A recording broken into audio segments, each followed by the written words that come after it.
I helped my brother get clean, gave him a place to stay, got him a job at my company. Then HR called me one morning. He'd reported me for financial abuse, and I was suspended. I confronted him and he just said, "I need your life more than you do." I lost everything. But then he got too comfortable. And he left one message he thought I'd never hear. "I'm 38, divorced, no kids. I live alone in a modest rental home just outside Huntsville, Alabama. Nothing fancy. 2 bedrooms, old furniture, a beat-up Chevy out front. It's quiet and I liked it that way. I've been working at a local tech firm for over 10 years. It paid well, had good benefits, and I kept to myself. That job gave me stability, something I never had growing up. My brother Jason? He was chaos from the start. Younger by 5 years, grew up in the same broken home I did. But where I ran from it, tried to build something normal, Jason sank deeper into the mess. Drugs, arrests, rehab, lies.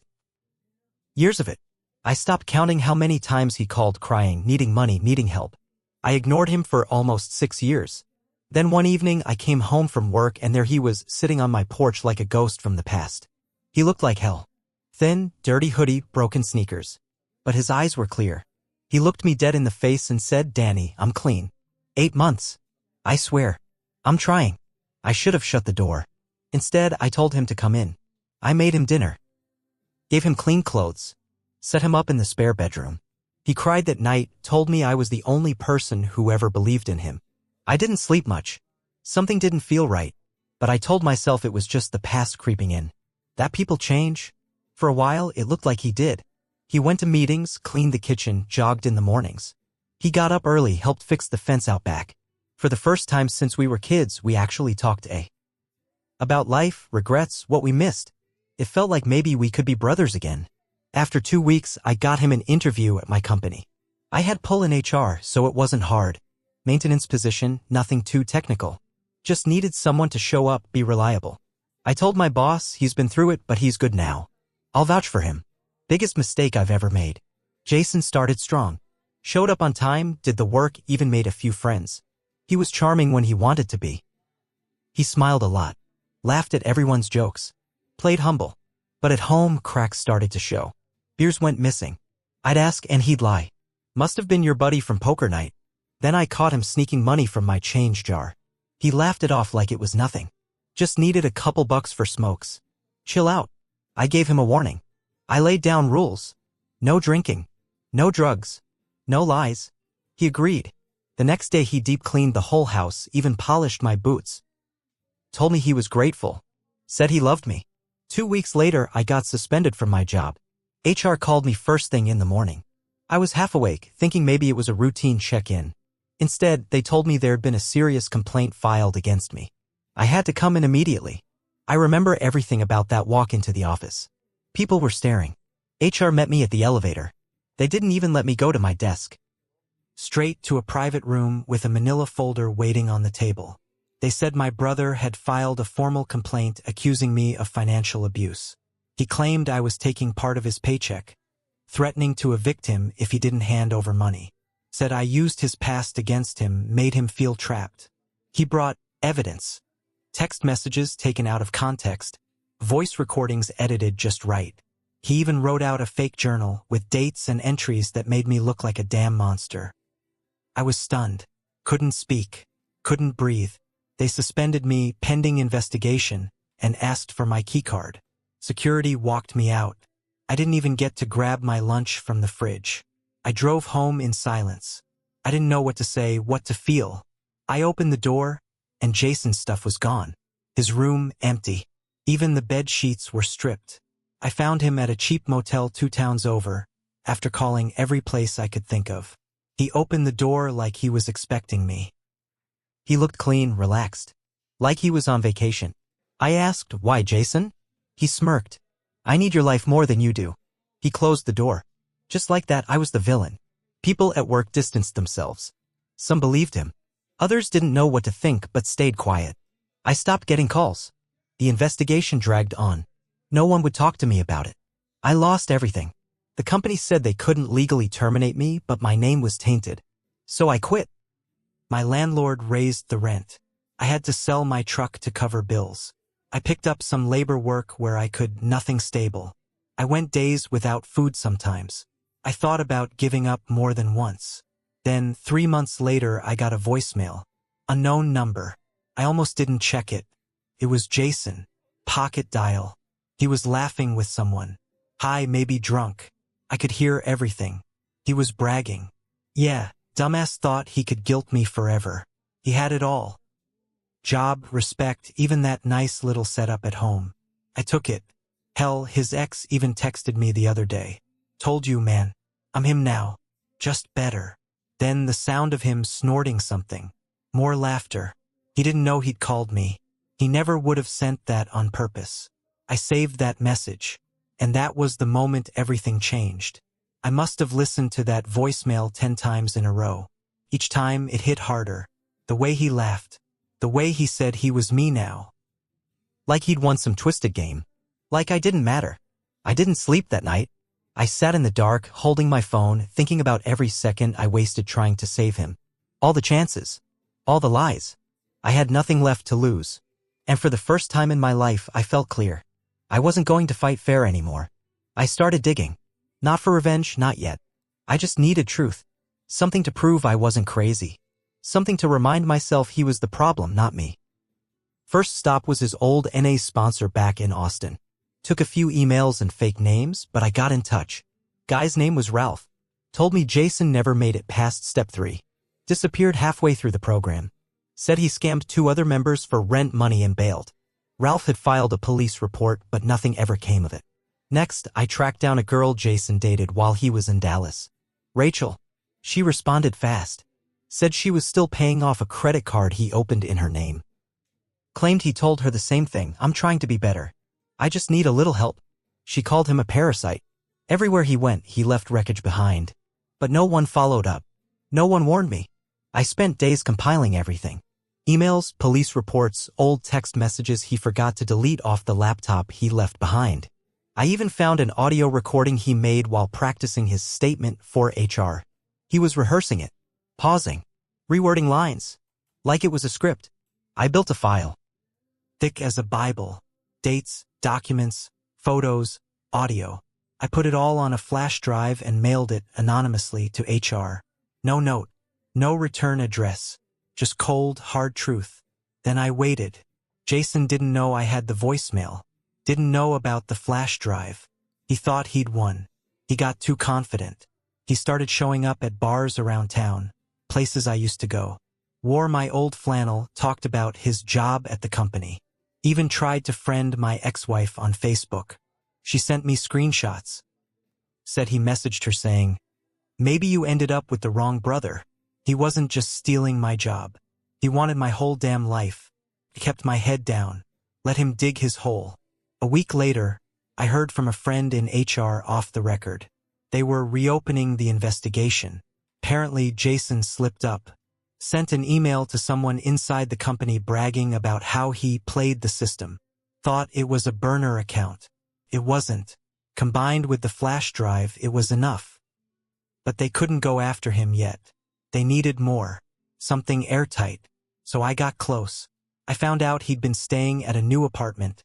Paid for in cash. Small place, rundown, not far from downtown.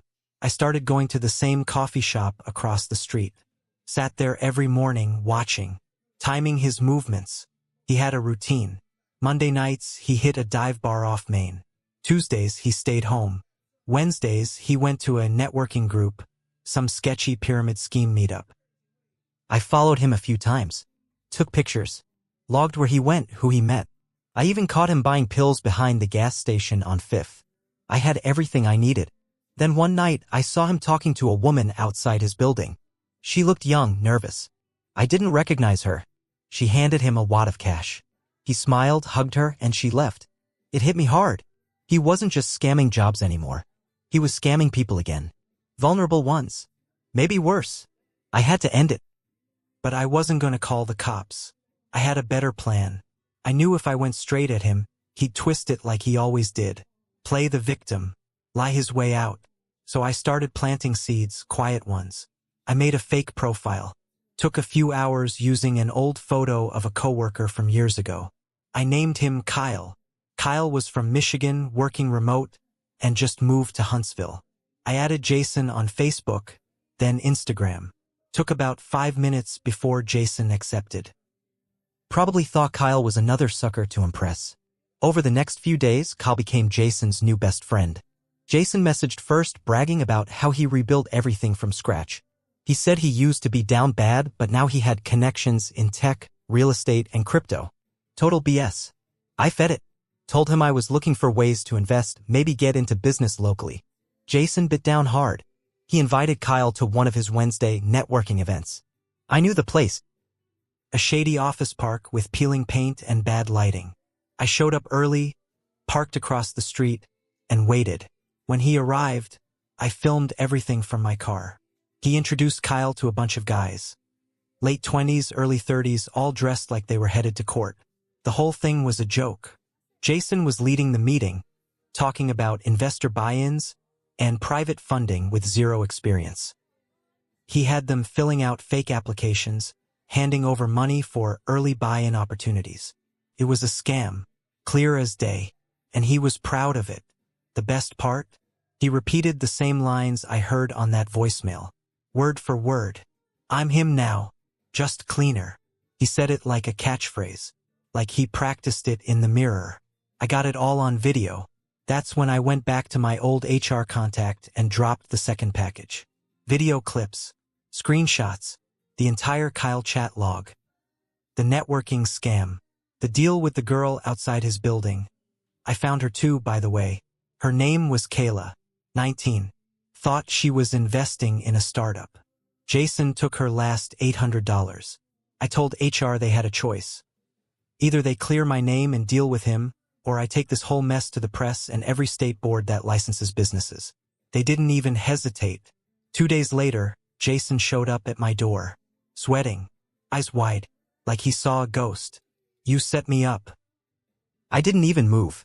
Just stared at him. You ruined everything, he said. I said no. You did that. I just stopped letting you hide. He looked like he wanted to hit me. But he didn't. He turned and walked back to his car, hands shaking. He knew it was over. Or so I thought. The next day, my front window was smashed in. Brick through the glass. No note. Just silence. Then a week later, a letter showed up taped to my door. One sentence written in all caps, you stole what I earned. I'm taking it back. Jason wasn't running anymore. He was planning something. The letter shook me. It wasn't just a threat. It felt like a promise. Jason had crossed the line so many times. But this was different. It was personal now. Angry. Desperate. I called the police, but there wasn't much they could do. Keep your doors locked. Let us know if he shows up again. That was it. I had no real protection. No peace. I started sleeping with a baseball bat by the bed. Every little sound made me flinch. I didn't leave the house unless I had to. I put cameras on the front porch and the driveway wired to my phone. I waited. Then one night, around 2:30 a.m., the motion alert on my phone buzzed. I checked the camera feed. Jason. He was standing in my front yard wearing a hoodie, pacing. He looked thin again. Hello. I watched as he reached into his pocket, pulled out a gas can. I called 911 before I even got to the window. He walked to the side of the house, poured the gas around the base, then lit a match, but he dropped it. His hand was shaking too much. The flame hit the grass and fizzled out. He cursed, kicked the can, and started stomping around. That's when the cops rolled up. Guns drawn. Lights flashing. They tackled him on the spot. He screamed something at me, garbled, angry, before they dragged him into the car. Turns out he had 2 knives on him. One in his jacket. One taped to his ankle. They charged him with attempted arson and possession of weapons. Because of his record, they held him without bail. I sat on my porch that night until sunrise. Couldn't sleep. Couldn't stop shaking. A week later, the company fully cleared me. HR released a formal statement. I got my job back. Same salary. Same title. But it didn't feel the same. The respect I once had? Gone. Replaced by whispers, side eyes, fake smiles. People didn't forget what happened. They just acted like it never did. My landlord never fixed the window. I had to patch it myself. I stopped going to the bar. Stopped talking to most people. I wasn't the same. Then I made a choice I still think about every day. I visited him. He was in county jail awaiting trial. When he walked into the glass booth and saw me, he smiled. Like I came to apologize. I stared at him. You almost burned my house down. He shrugged. I told you. I need your life more than you do. I leaned closer. You never earned any of it. You stole from me, from everyone. But it's done now. No more chances. He laughed. You think this is done? I'll be out in a year, maybe 2. And when I am, I stood up, looked him dead in the eye. You'll never see me again. And I meant it. He was sentenced to 8 years. Fraud. Attempted arson. Multiple violations of parole. The girl he scammed testified too. So did 2 guys from the networking group. Even the company submitted evidence. They buried him. I sold the house 6 months later. Moved 3 states away. New job. New city. No family. No loose ends. But sometimes, late at night, I still hear his voice in my head. I need your life more than you do. And I wonder if maybe, just maybe, he was right, because I got my revenge. But it cost me everything.